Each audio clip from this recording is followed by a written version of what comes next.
di tahun 1980-an karena mungkin sudah dewasa ya kan, dan dia juga ada seorang insinyur ya kan, dia akhirnya melamarlah pekerjaan di Casio Computer Ltd. Tapi berarti jam tangan G-Shock ini kan udah banyak banget teknologinya dan inovasinya itu berarti nggak gampang tuh bikin jam tangan itu tuh. Parah. Nggak ceritanya kayak gimana? Ini gue udah join di perusahaan besar ya kan, udah nyoba sampai 200 kali ya kan, hasilnya belum dapat.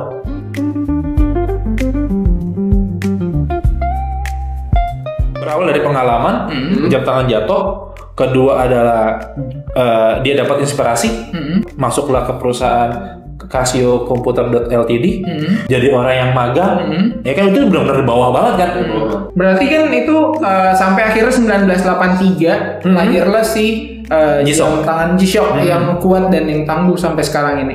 Tapi yang jadi pertanyaan adalah apakah langsung diterima tuh si jam tangan itu sama masyarakat? Wah keren nih, penemuan baru apa segala macam. Apakah langsung kayak gitu atau ada strugglingnya lagi nih?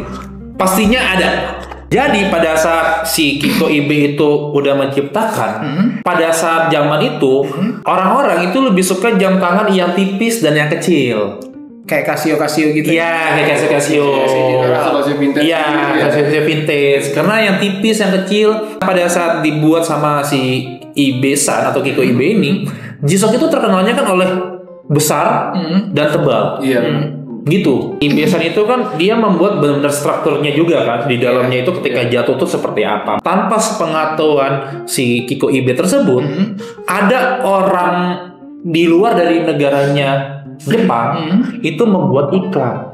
Itu iklannya sudah masuk di stasiun TV. Oke. Semuanya beritanya itu viral lah saat ini biasanya. Udah komersial ya? Iya, udah komersial, viral di mana-mana. Ternyata beritanya itu adalah mengenai si G-Shock-nya tersebut, kekuatannya si jam tangan itu seperti apa. Gokil. Disitulah baru masyarakat Jepang akhirnya tahu. Pernah lihat nggak iklan? Nah, jadi kan itu kan iklannya kan dibuat kan di Amerika, nggak salah ya, negara Amerika ya iklannya itu. Itu iklannya itu iklan olahraga hoki, tau gak? Dia kan kalau nggak salah bolanya itu kan bulat dan agak tebal tuh. Dia berpikirannya bolanya diganti menjadi jam tangan si G-Shock. Dipakai lah, dibuat bola, dan banyak orang itu yang nggak percaya. Gue nggak percaya, masa buat main hoki sih jam tangannya. Tapi maksud gue masuk akal juga sih kalau orang-orang nggak percaya ya. Biasanya kan iklan dilebih-lebihin supaya produknya kelihatan bagus gitu. Iya, nah itu benar-benar real. Makanya iklannya itu booming di mana-mana, dan akhirnya banyak orang yang beli dicoba sama dia kekuatannya buat dimainin hoki juga. Misalnya gue beli nih sama lo nih, yuk main hoki yuk, coba kuat gak sih? Tapi emang itu benar kuat bro. Gue juga pernah lihat beberapa iklan sama beberapa kayak rapper, skateboarder gitu main dan jatuh kena jam tangannya. Iya. Jatuh. Pasti ya, skateboarder kalau misalnya berat gitu kan jatuh kan, ekstrim makan olahraganya. Tapi memang G-Shock itu diciptakan emang untuk orang-orang yang suka olahraga ekstrim. Kayaknya gue sempat ngeliat juga tuh di channel Raffi Ahmad. Itu sempat dibuktiin juga kan di situ kan. Oh iya, sempat datang kan? Iya, sempat datang Indonesia, masuk ke channelnya si Raffi Ahmad. Di Lindes tuh. Ternyata emang sekuat itu. Gitu. Emang sekuat itu. Dan ada beberapa channel juga di luar yang naik helikopter nih, dites dan ternyata bukan 10 meter doang, ternyata di atasnya itu bisa lebih ya? Bisa lebih. Iya. Iya, gue juga kayaknya pernah ngeliat sampai masuk Guinness World Record gitu. Itu dites pakai mobil tronton gede banget. Oh iya. Ditaruh jamnya di lindes sama banyak ban gitu, masih tetap kuat ya? Nyala dan kuat gitu.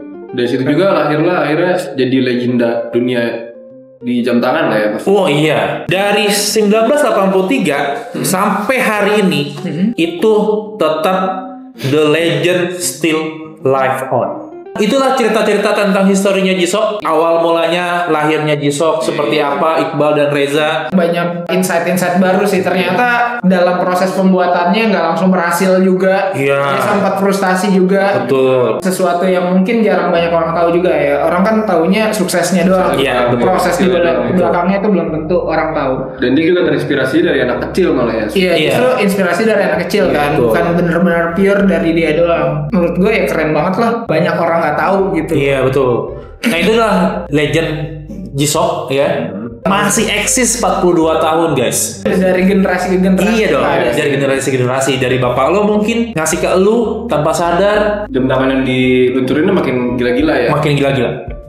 Paling itu aja cerita tentang historinya G-Shock. Semoga teman-teman terinspirasi juga. Pokoknya teman-teman harus punya jam tangan G-Shock. Di mana tuh kalau misalkan orang yang nonton nih sekarang pengen beli jam tangan? Sekarang kan banyak juga nih orang-orang yang beli jam tangan ngasal nih. Mereka nggak concern gitu. Betul. Nah, garansi lah, resmi. Wah, itu cakep gimana tuh.